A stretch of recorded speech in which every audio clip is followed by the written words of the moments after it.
안녕하세요. 선한사주입니다. 예, 오늘은 6월 21일 기축일에 해당되는 날이고요. 네, 오늘의 잠깐 상식은 상관견관이라는 용어입니다. 상관견관이라는 용어는 상관이라는 십성이 저기서 관은 정관을 말합니다. 정관을 보았다. 상관이 정관을 보았다. 그러니까 상관과 정관이 만났을 때를 얘기하는 거예요. 상관은 정관을 깨트리는 성분이겠지요. 그렇죠. 그러면 뭔가 기존 질서가 정관에 해당된다면 그거를 깨는 상관과 마주치게 되면 법적인 문제, 소송, 복잡한 그런 분쟁들이 일어날 소지가 많겠지요. 본인 사주에 상관이 있을 경우에는 운에서 정관이 온다면 본인의 어떤 상관적인 성향으로 인해서 정관을 깨트려서 분쟁을 일으켜 내는 것을 말하고요. 본인 사주 안에 정관이 있는데 운에서 상관이라는 성분이 들어와서 본인의 정관, 명예를 훼손시키는 외부적인 요인으로 인해서 본인의 명예가 훼손되고 그게 잘못하면 법적인 분쟁이나 소송 같은 것에 휘말릴 수 있는 상황을 상관견관이라고 합니다. 그러므로 상관견관해에는 무조건 또 조심해야겠지요. 일단은 사주상에 상관이 있거나 정관이 있을 경우에는 상관이 있는 분은 이 정관의 해를 유심히 잘 살펴서 조심하시고요. 정관이 있는 분은 상관이 운에서 언제쯤 오는지 잘 조심하셔야겠고요. 사주 내에 상관과 정관을 다 가지고 계시는 분도 계시겠어요. 그분은 항상 어떤 분쟁에 휘말릴 요소가 사주 내에 있다고 보시면 돼요. 그러니까 말 한마디로 또 조심하시고 책임지지 못할 어떤 약속이나 그런 것들에 대해서는 가급적 입 밖으로 내지 않으시는 게 바람직해 보입니다. 네. 그러면 오늘 구체적으로 오늘은 인성을 설명하는 날인데요. 인성은 일단 육친적으로 보면 이건 사람 관계에 있어서 엄마에 해당된답니다. 인성에는 사실 편인과 정인 이렇게 두 개로 나눠져 있는데 원래는 편인은 계모고 정인은 친모다. 아니면 편인은 계모 같은 친모고 정인은 정말 모든 것을 다 받아주는 엄마다 라고 그렇게 구분을 하지만 실제 사주에서 감명을 많이 해보면 편인이나 정인이나 구분할 필요성을 느끼지 못한답니다. 차이가 없어요. 그냥 인성으로 보시면 돼요. 육친적으로 말씀드리는 거예요. 육친적으로 내가 편인만 있는 사람도 있고 육친적으로 정인만 있는 사람도 있어요. 그럼 편인만 가지고 있는 사람은 그러면 내 엄마는 계모인가요? 아니겠지요. 그런 의미예요.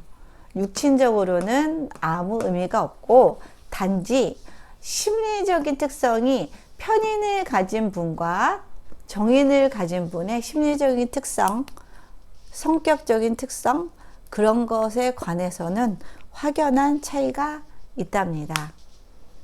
네. 일단은 그리고 인성이라는 거는요. 인성이 많으면 신앙사주고 그 다음에 비겁이 많으면 신강사주라고 했잖아요. 이렇게 인성이 많아서 본인이 신앙해진 사주는 사실은 인성이 없어진다면, 주위의 도움이 없어진다면 아무것도 안 되겠죠. 그쵸? 결국에는 주변 사람들의 도움에 의해서 본인이 신앙사주가 된 거예요. 그래서 때로는 이렇게 인성이 과다한 사주를 인다 신약이라는 용어를 쓰기도 한답니다. 인다 신약은 그야말로 인성은 받기만 해서, 받는 게 많아서, 받기만 많아서 내가 신앙해지긴 했지만 사실은 그게 내 힘이 아니라 다른 사람의 힘으로 도움을 받아서 내가 신앙사주가 됐기 때문에 사실은 신약한 거와 다름없다라고 보는 관점이랍니다.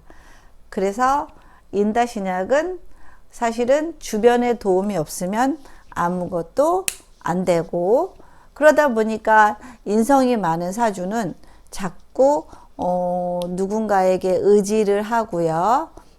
독립적이지 못하고요. 좀 더 수용적이겠죠. 아무래도 본인이 자신감도 없고 그러다 보니까 다른 사람들의 어떤 도움이나 그런 것에 대해서 긍정적인 어떤 수용을 많이 할 테고요. 그렇답니다. 그 다음에 일단은 그러면 인다신약, 이 신앙사주는 그러면 어떨 때 가장 나쁘겠어요? 인성이 계속 공급이 돼야지 신앙해 줄 수 있는데, 인성을 극하는 게 뭐죠? 재운이겠죠? 인성을 극하는 거는 세 칸을 가면 인성을 극하는 요소가 나오죠? 하나, 둘, 셋. 이 재라는 성분이 인성을 극하는 성분이지요. 그래서 재극인이라는 용어를 쓴답니다. 그래서 재운이 강하게 온다면, 재운이 만약에 간목일주에 주변이 다 인성이면은 수가 굉장히 많겠죠. 임수도 있고 개수도 있고 지지에 해자수 이런 것들이 막 올 수 있어요. 이러면 이제 인성으로 신앙해진 거잖아요. 근데 대운이나 세운에서 재니까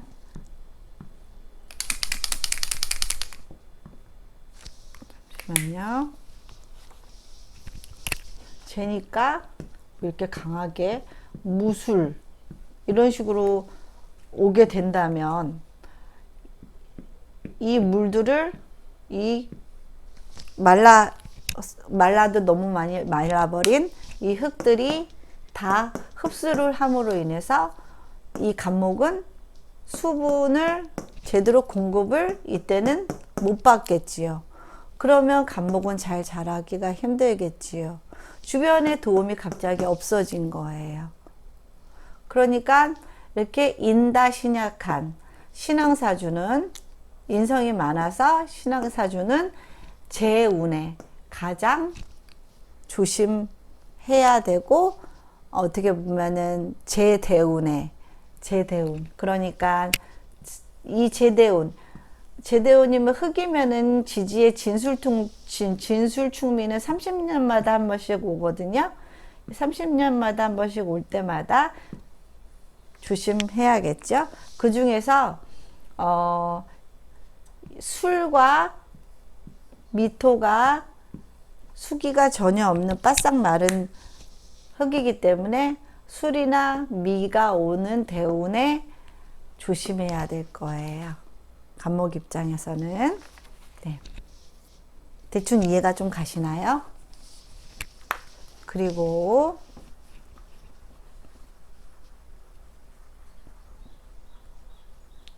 이제 볼게요. 인성으로 강해요. 인성으로 강한 사주, 인성으로 내가 무조건적으로 지금 받고 있죠. 그쵸? 그래서 인성은 이렇게 무조건적으로 조건 없이 줘요. 그러면은 한 칸 건너면 뭐라 했어요? 인성의 입장에서는 비겁이 식신이 되겠죠? 그 다음 인성이 두 칸 건너면 식신이 이게 재가 되겠죠? 그쵸? 그 다음에 인성의 입장에서 세 칸 가면 한 칸, 두 칸, 세 칸 가면 극이 돼서 관이 되겠죠? 그쵸? 그럼 이제 인성의 육친적인 관점은 봤으니까 편인과 정인의 심리적 특성을 살펴보겠어요. 육친적으로는 편인, 정인을 구분하지 않고요. 단지 심리적인 관점에서 봐서는 편인과 정인은 뚜렷한 차이를 가지고 있어요. 일단 편인은 기본적으로 좀 외로운 별이에요. 편인을 특히 일지에 가지고 계시다면 좀 기본적으로 외로움을 좀 많이 타고요. 그리고 외로움을 많이 타는데도 불구하고 좀 소심해서 남에게 쉽게 다가가지 못한답니다. 또 그 이유도 약간의 의심으로 사람을 이렇게 처음에 받아들이는 경향이 좀 있어요. 그 사람을 좀 순수하게 누군가가 다가오면 그 사람의 마음을 그냥 열고 받아줘야 되는데 일단 한 번은 의심을 거쳐서 그 사람을 판단한 후에 받아들이는 그런 의심도 편인일주의 조금 단점이라면 단점일 수 있고요. 그 다음에 또 편인은 특수학문이기 때문에 약간 철학이나 역사, 뭐 사상에 관한 종교 그런 거에 관한 공부에 좀 심취하는 경우도 많이 있어요. 그리고 조금 의심이 많은 것처럼 부정적인 그런 성격도 좀 있답니다. 무엇이든 긍정적으로 받아들이지 않고 일단 부정적으로 받아들인 후에 이제 나중에 다시 사고의 과정을 거쳐서 다시 재정립을 하는 경우들이 많이 있고요. 그 다음에 편인은 또 외로운 이유가 또 본인이 외로워하면서도 남에게 뭔가 간섭받기를 좋아하지 않아요. 그렇기 때문에 결국에는 뭐 본인이 외로움을 약간 자처하는 그런 것도 좀 있는 거겠죠? 네. 그리고 일단은 편인은 약간 그 상관과 비슷하게 약간 외국어 쪽으로 조금 뛰어난 분들을 많이 봤어요. 편인을 가진 분들은 어릴 때부터 자녀 교육에 있어서 그 외국어 교육에 조금 더 신경을 쓰신다면 2, 3개 국어 정도는 마스터할 수 있을 정도의 능력이 될 수 있답니다. 그리고 이 정인은 일단은 착해요. 인성이라는 것 자체가 착하기 때문에 사람들한테 도움을 많이 받기도 하겠죠. 뭐 미운 짓 하는 사람에게 뭔가 주려고 하는 사람은 없겠죠. 예. 그래서 일단은 정의는 좀 착하고, 그 다음에 생각과 사고가 발달하고, 그 다음에 지혜 같은 것도 많이 발달한 친구이기 때문에 직관력도 굉장히 좋고요. 그 다음에 정인일 경우에는 특히나 공부를 더 잘할 수 있는 어떤 학문적인 재능을 가지고 있을 가능성이 좀 높아요. 네. 그리고 이 편인에 하나 빼뜨린 거. 편인이 가장 하는 나쁜 짓. 도식작용하죠. 건강의 별인 식신. 식신을 도식해서, 식신을 극해서 밥그릇을 깬다는 의미의 편인 성분. 사주에 그러니까 편인은 별로 좋은 작용을 안 하겠죠. 편인이 있는데 식신이 이제 먹을 복이 들어왔어요. 먹을 복이 들어왔는데 편인이 내가 스스로 그 먹을 복을 걷어차는 경우들도 있고요. 아니면 내 사주에 식신이 있는데 그래서 잘 먹고 먹을 복 타고나고 뭐 전문가적인 기질도 있고 여러모로 좋게 잘 쓰고 있는데 편인이 딱 들어와요.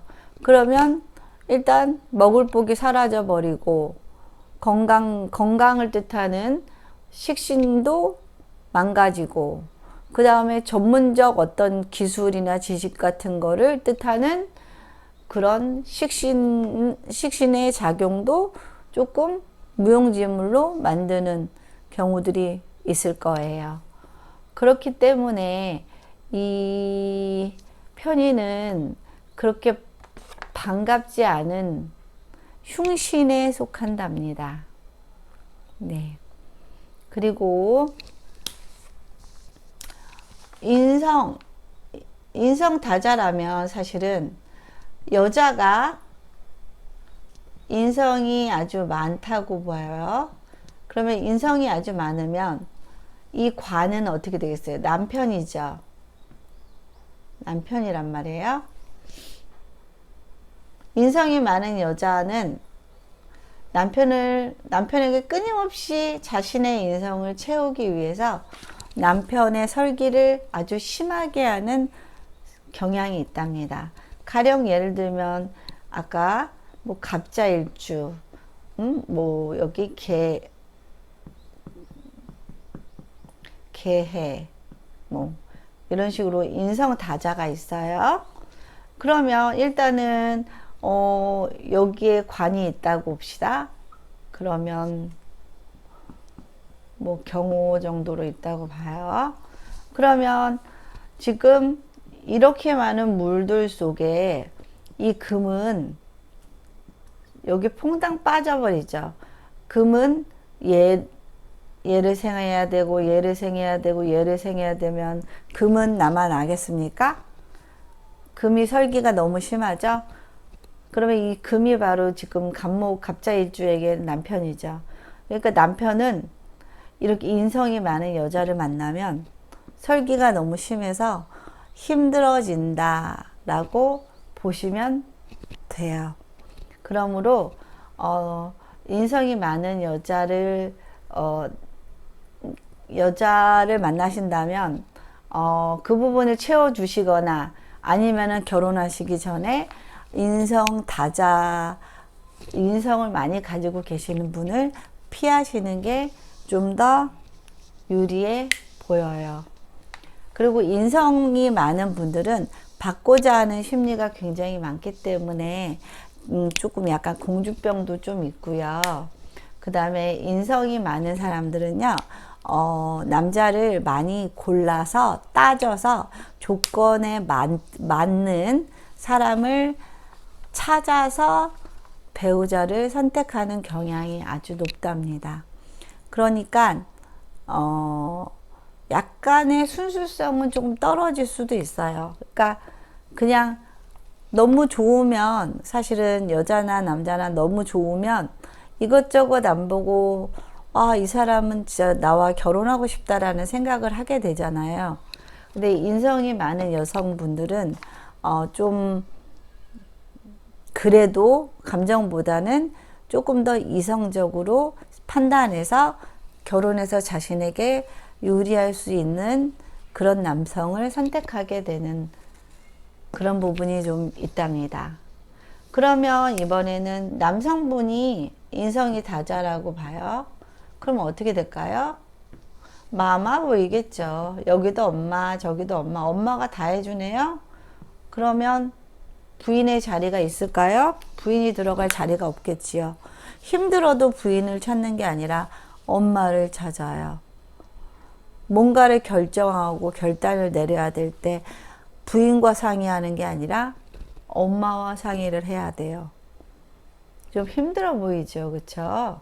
네. 그래서 인성이 너무 많은 사람도 배우자감으로 여자나 남자나 별로 좋지 않고, 인성다자에게는 이 재운이 가장 안 좋은 운이다 라고 보시면 됩니다. 그러면 여기서 이제 또 사주 하나를 보여드릴게요.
그럴까?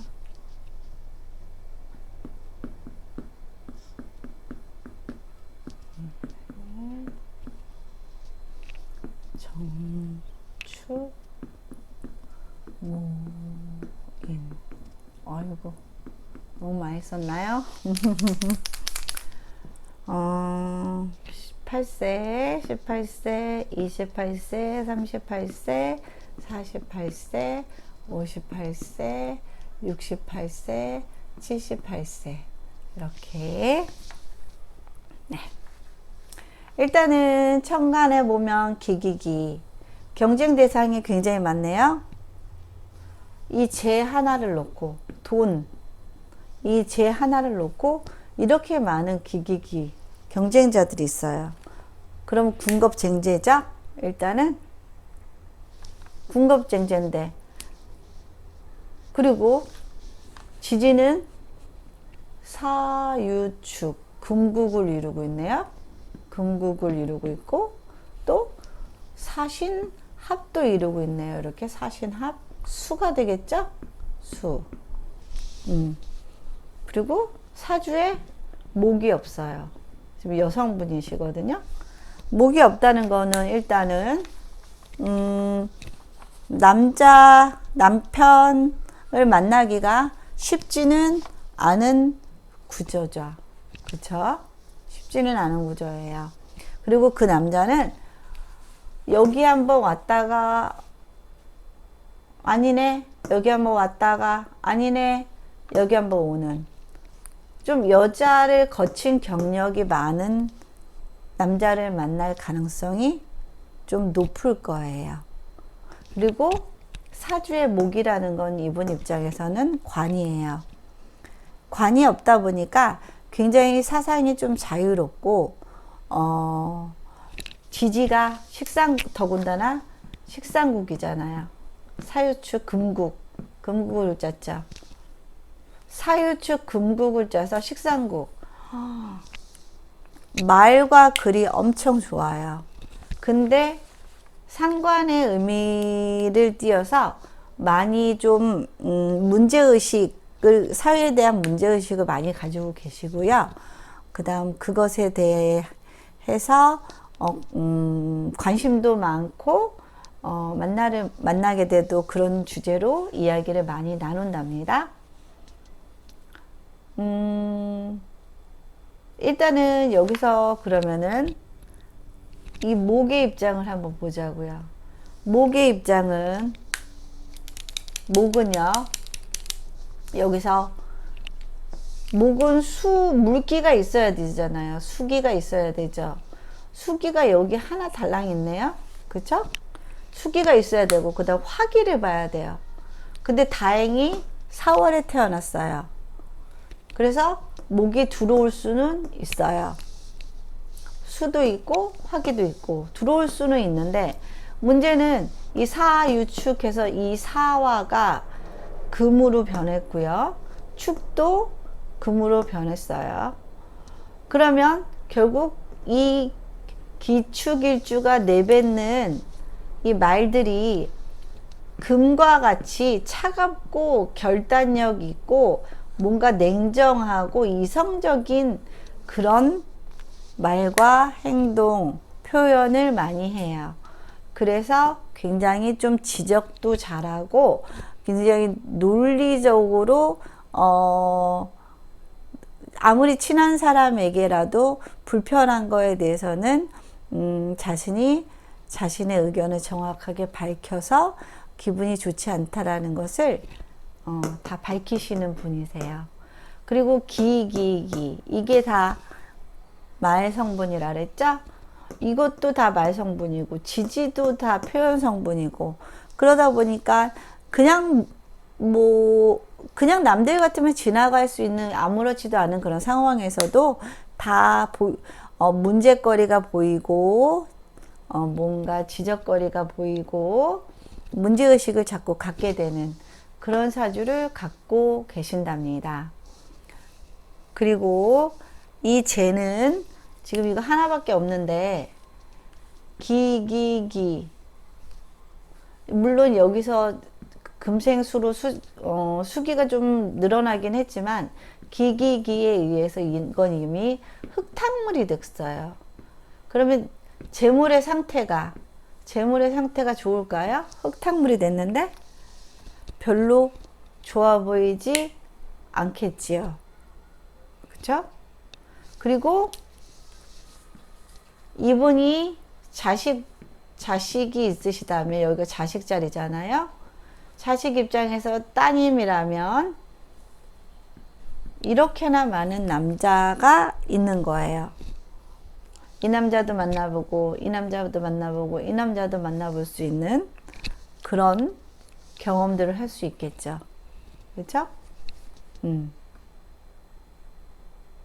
그리고 이 인성은 하나인데 화생토를 해야 돼요. 심지어 여기는 또 불까지 끄게 하는 그런 성분도 있고요. 인성이 하나밖에 없는데 기토는 이미 수기가 충분히 들어있는 흙이라 그래서 병화가 비쳐도 설기가 무토보다도 더 심하겠죠. 무토는 메마른 땅이니까 햇빛이 비쳐도 설기가 적은데 이렇게 흠뻑 물기를 머금고 있는 기토에 열기를 주려니까 설기가 너무 심해요. 엄마가 힘들게 자식들을 키웠고 이렇게 많은 형제가 있는 걸로 봐서는 이 집안은 자식이 좀 많을 것이다 라는 유추가 조금 될 수 있겠죠. 그렇죠? 자식이 좀 많아서 엄마가 그 자식들 하나하나 키우는데 조금 힘들고, 그 다음 기축일주다 보니까 간여지동이에요. 간여지동이다 보니까 아무래도 부부 사이도 그닥 좋지 않고요. 가급적 각자의 일을 하면서 밤에 잠깐 만나는 그 정도의 관계를 유지하는 게 좋아 보여요. 네. 그래서 이 사주 같은 경우는 이건 절대 신강하다고 볼 수 없어요. 천간에 같은 성분이 있는 건 신강한 게 아니라, 신강한 거는 지지에 같은 토 성분이 지지의 뿌리로 있을 때만 신강하다고 얘기해요. 그러니까 사실은 기축도 기토가 축토 안에 들어가기 때문에 신강한 건 아니에요. 묘지를 깔고 있기 때문에, 본인의 묘지를 깔고 있기 때문에 신강하지 않고요. 그 다음에 이 지지에 토의 성분이 없지요. 그러니까 이 사주는 어떻게 보면 신약한 사주예요. 신약한 사주다 보니까 인성이나 비거운이 좋아요. 인성이나 비거운은 화운이겠죠. 아이고, 어렸을 때는 잘 자랐겠네요. 화운이 왔네요. 성장 과정은 매끄러웠겠어요. 그쵸? 식상행위를 좀 해서 취미도 많고 좀 벌리고 다니는 그런 성향이긴 했겠죠. 인싸였겠죠.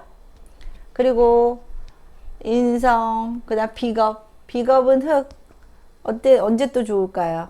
이때 좋았고, 이때 좋겠네요. 지금이 이 48대운 이때를 지나고 계세요. 지금 괜찮은 시기죠?